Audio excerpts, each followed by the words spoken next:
What's going on, guys? Welcome back to the channel. I hope you're having a fantastic day and a fantastic holiday. Merry Christmas and happy holidays in general. Here in this video, though, I do want to talk about the possibility of AMC issuing a dividend, or at the very least a special dividend, because the math here does make a lot of sense and it is possible for them to do this. And I'm going to break it all down for you guys.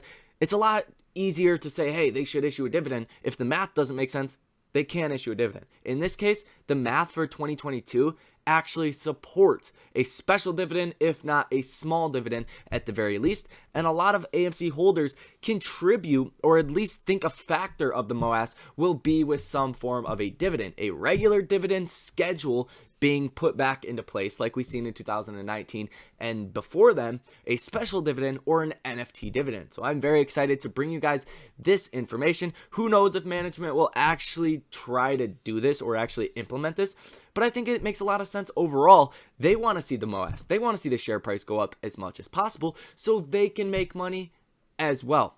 So that's mainly what we're going to cover here in this video. We also do have the matrix numbers that are out, and we're going to start off with that, and then let's get into the longer segment of the dividend. So hit the like button for me, consider subscribing to the channel, consider sharing this video as well if you find it insightful at the very least. So first things first, let's get into the matrix numbers. And I do want to point out the box office for the previous matrix numbers, because we actually beat both of these two movies for the opening day. Now, for the Matrix movie in 1999, the year I was actually born, $466.6 million was the box office. The Matrix Reloaded, I believe these were in like 2003, $741.8 million, and then the Matrix Revolutions, $427.3 million.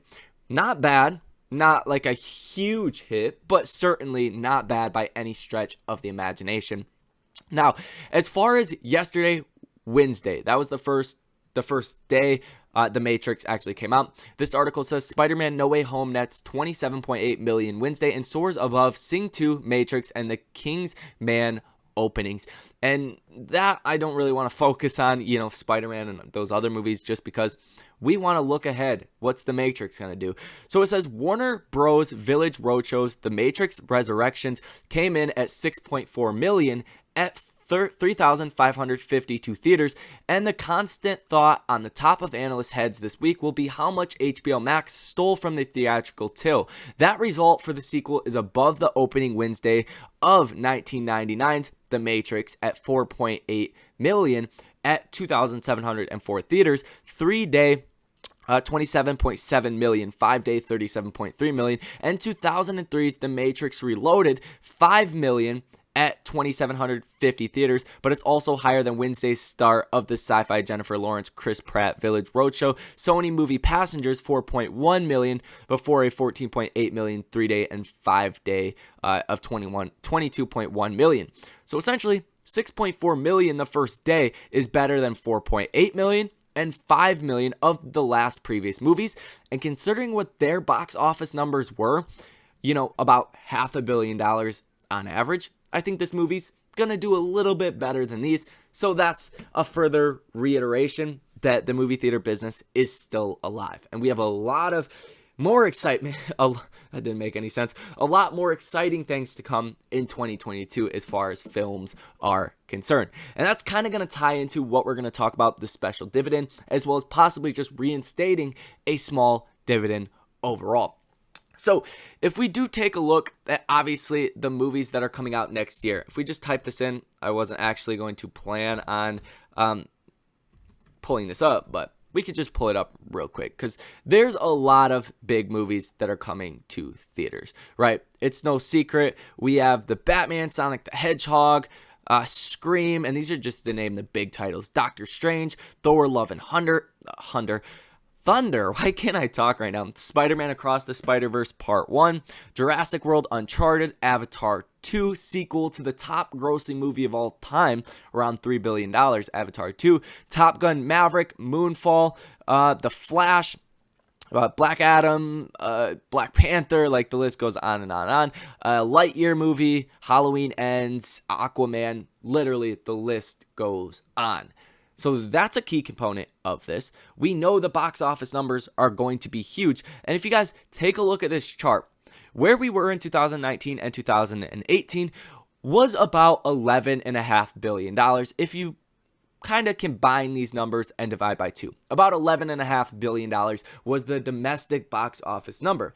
AMC has said they need $5.2 billion to be free cash flow positive, and that's at the domestic level. That's not including, the worldwide business of AMC, just the domestic level.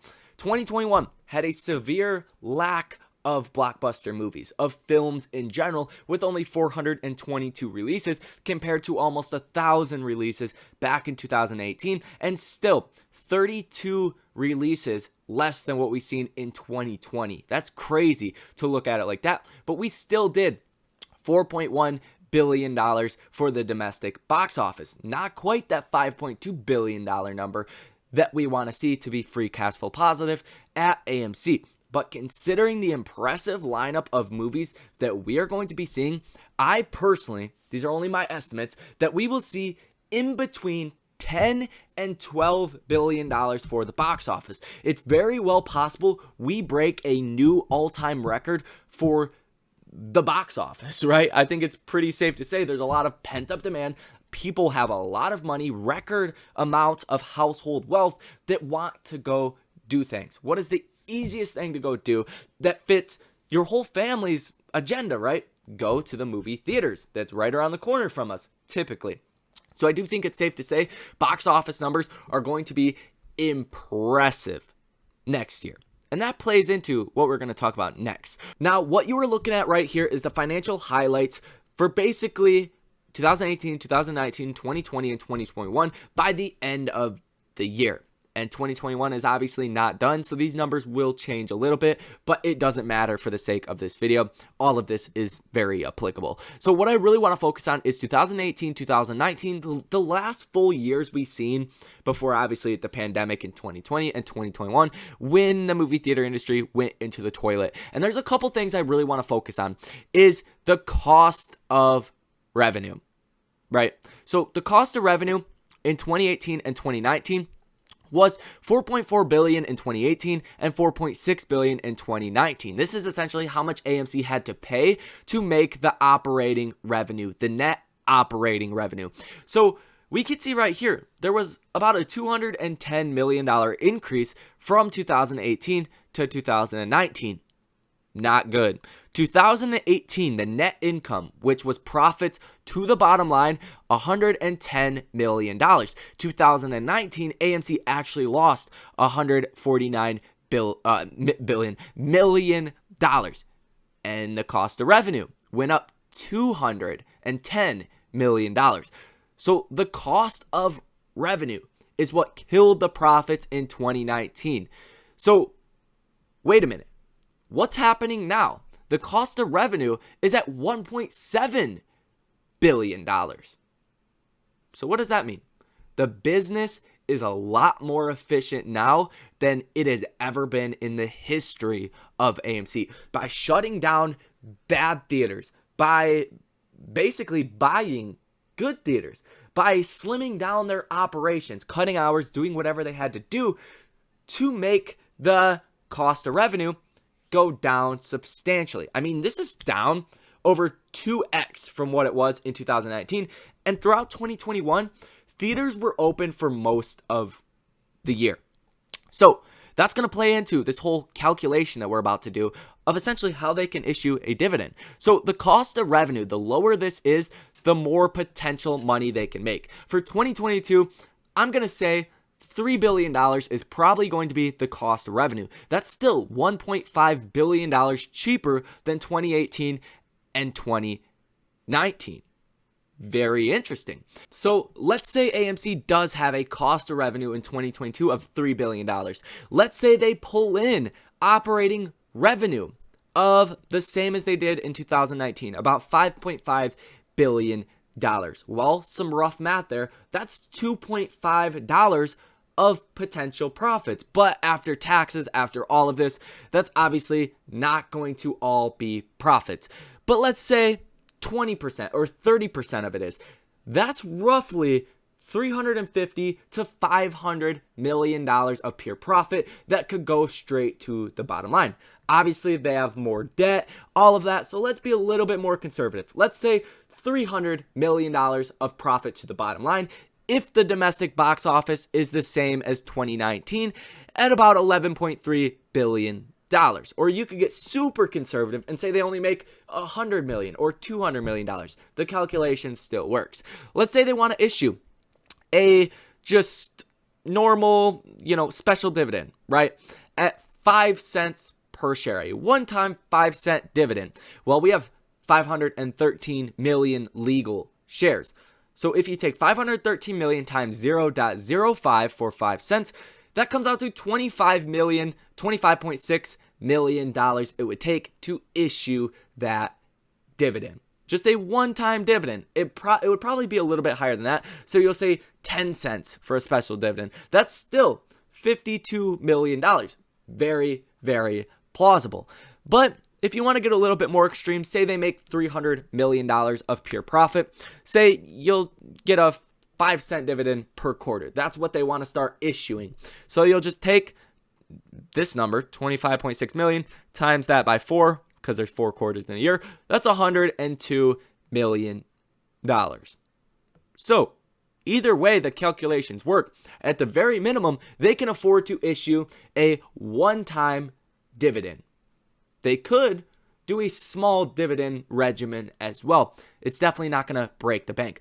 But to top this video off, to top all of this off, let's take a look at the cash amounts they had in 2018, 2019. Well, 2018, they had $313 million of cash. In 2019, they had $265 million in cash. 2020, $308 million in cash. Now in 2021, they have $1.6 billion of cash on hand. So a special dividend is definitely a huge probability, in my personal opinion, in 2022. So that's basically going to conclude this video. I don't know if management will do this.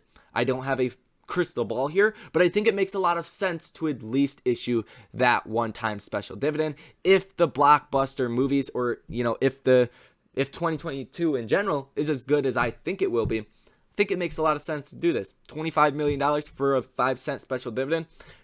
Not too crazy. AMC could pull that off. So, I don't know. Take this how you guys want. I was just thinking about this and decided to do some math and make a video about it. So let me know what you guys think down below in the comment section of this video. Love and appreciate, guys. Thank you for watching. I hope you enjoy your Christmas. But that's all. I'll see you in the next one.